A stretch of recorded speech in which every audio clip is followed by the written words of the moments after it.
Hare Krishna. We continue reading from Caitaniya Caritamta. We are on Adi Leela, chapter 7, text 139. Jaya Jaya Shri Chaitanya, Jaya Nityananda, Jaya Advaita Chandra, Jaya Gaura Bhakta Vrinda, Jaya Jaya Shri Chaitanya, Jaya Nityananda, Jaya Advaita Chandra, Jaya Gaura Bhakta Vrinda.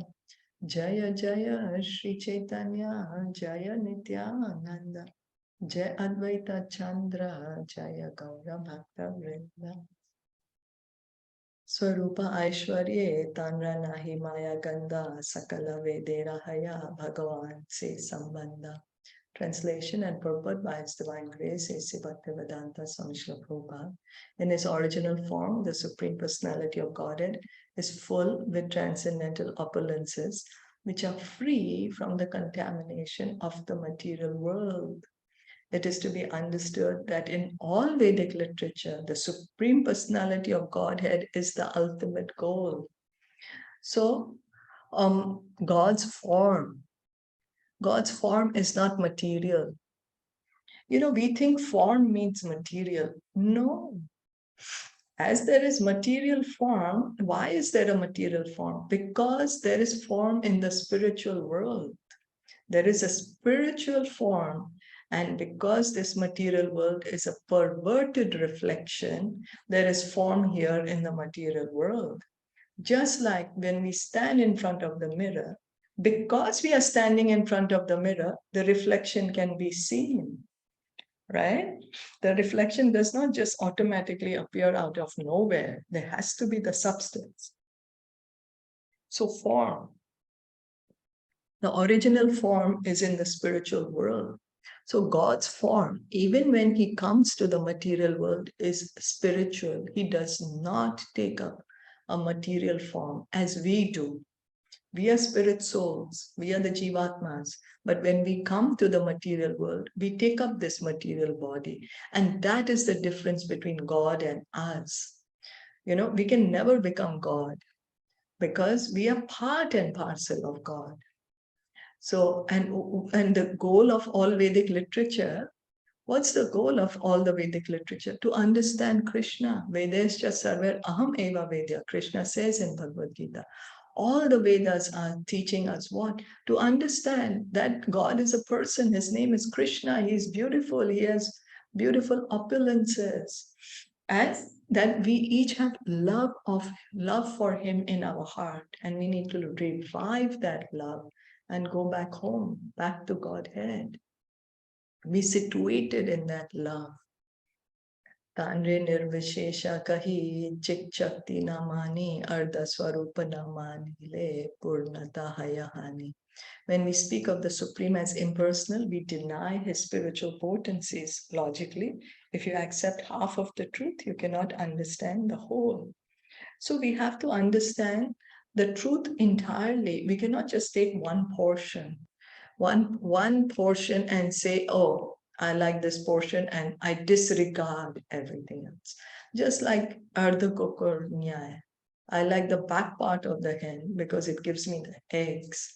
I don't like the front part because I have to feed it, the mouth. So I'm going to cut it. So what do we have? We have no hen.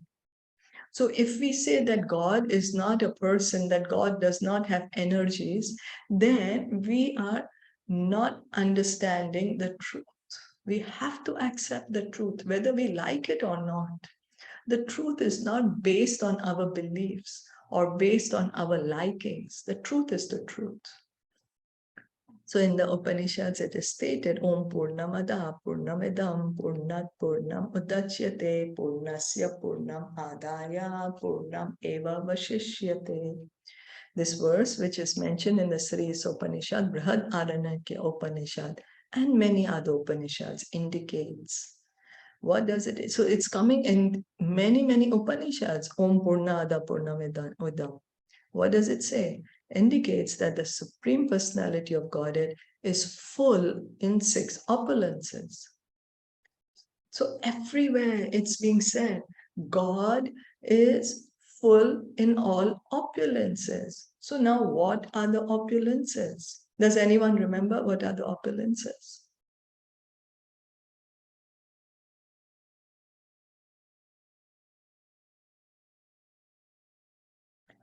Any one of the opulence also?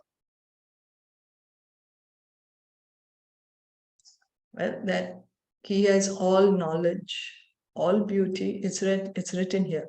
His position is unique, for he possesses all riches, strength, influence, beauty, knowledge, and renunciation. So this is the position of God, that he possesses all these opulences in full. So we are part and parcel of God.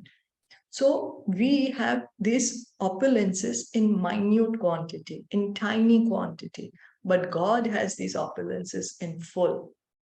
Just like a drop of water, the quantity of salt is very minute, but salt is there, but it's minute compared to the ocean. The drop of ocean water will have very minute quantity of salt. But the entire ocean also has salt, but the quantity is great. This is the difference between God and us. We have all God's qualities, but in minute quantity, whereas God has them in full. Brahman means the greatest, but the Supreme Personality of Godhead is greater than the greatest, just as the sun globe is greater than the sunshine, which is all pervading in the universe. So we may think, oh, when we are speaking about qualities, oh, I'm not as great as God. It's only for me when I'm here in the material body, but when I get liberated, I will become God. No, the body is dead. The body does not have all these qualities. It's the soul. We are the soul. The body is always dead, it's dead matter. Sometimes we are in the body, sometimes we are out of it. But we thinking that, oh, just now because I'm in the body, my size is small, but when I become liberated, I'm going to become God, or I will become as great as God. No, no. Yes, we are Brahman. Yes, we are the Jivatma, but God is the greatest. He's the greatest. We are the Jivatma, God is Paramatma. We are Brahman, God is Para Brahman. He is pervading all the universes. We are not the pervading. We are not the Paramatma. Now we may say, oh, but I'm not the Paramatma right now because I'm in this body. But once I get liberated, I will go inside the body of God and then even I will become Paramatma. No, it never happens. We eternally remain Jivatma because we are spiritual. We cannot change. Spiritual means eternal, means there is no change, cannot change. So we are eternally part and parcel of God. Never can we become God. That is the meaning of eternal. Although the sunshine that spreads all over the universes appears very great to the less knowledgeable, greater than the sunshine is the sun itself, and greater than the sun is the sun God. So sunshine is there, but we need to ask, where is the sunshine coming from? From the sun planet. Oh, but why is the sun planet so bright? Because the rays are coming from the body of the sun god. That is what we need to understand. Similarly, impersonal Brahman is not the greatest, although it appears to be so. Impersonal Brahman is only the bodily effulgence of the Supreme Personality of Godhead, but the transcendental form of the Lord is greater than both the impersonal Brahman and localized Paramatma. So some of us know God as light. Higher understanding than understanding God only as light. Higher than that is understanding that not only God is light, but He is also the Paramatma in everyone's heart, and He is in every atom of the universe. And the most complete understanding of God is to understand that God is not only the light, not only the Paramatma, but He is the Supreme Person. That is complete understanding of God. That's why it's called absolute truth. Truth means we can't change it. never can change, eternal. Therefore, whenever the word Brahman is used in the Vedic literature, it is understood to refer to the Supreme Personality of Godhead. So there's Brahman, there's light which is coming. Where is it coming from? It's coming from the body of Krishna. Krishna's body is eternal. So God is a person, and from his body, this light is coming, which is called the Brahma Jyoti. In the Bhagavad, and the body of God is spiritual, it's not material.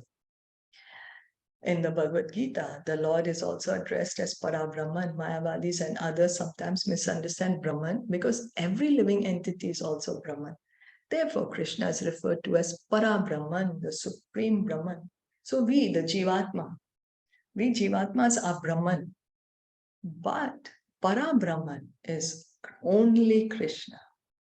We are not Parabrahman. We are only Brahman. Tiny, minute particles like the sunshine.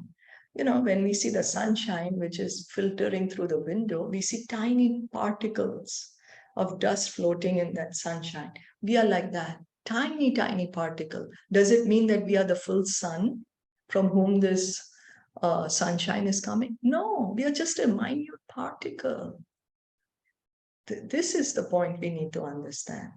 In Vedic literature, whenever the words Brahman or Parabrahman are used, they are to be understood to refer to the Supreme Personality of Godhead, Krishna.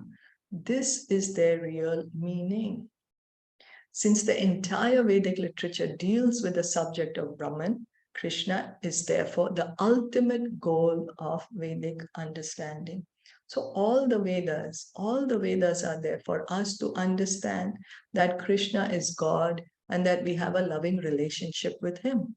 Now, someone may have affection for Lord Ramachandra. That's okay. He's an expansion of God. Or someone may have affection for Lord Nrsimhadev.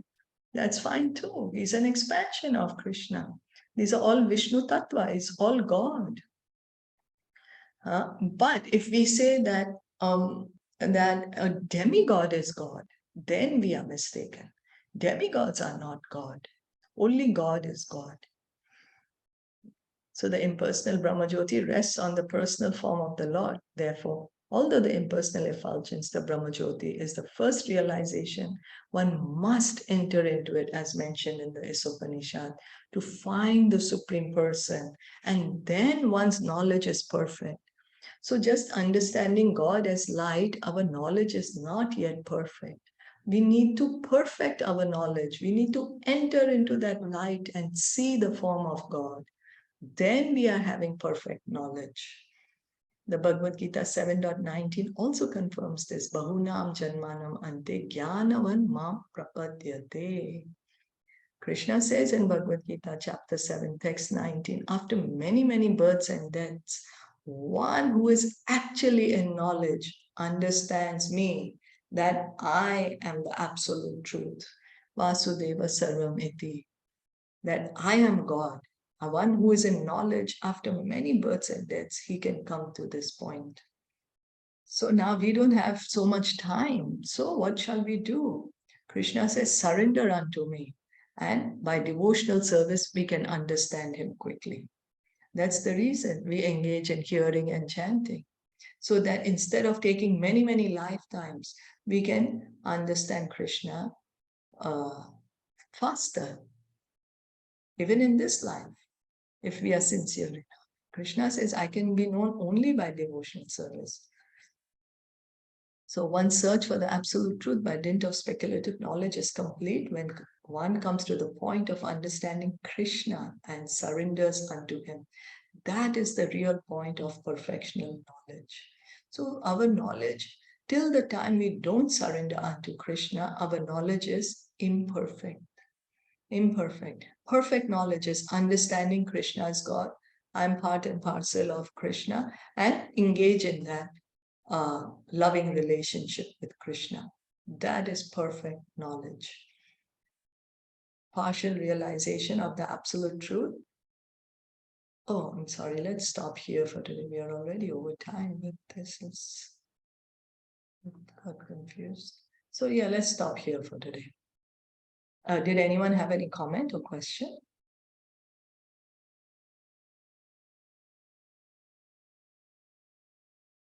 Okay. Caitanya Caritamta ki jai, Srila Prabhupada ki jai, Gaur Bhakta Vrinda ki jai. Hare Krishna.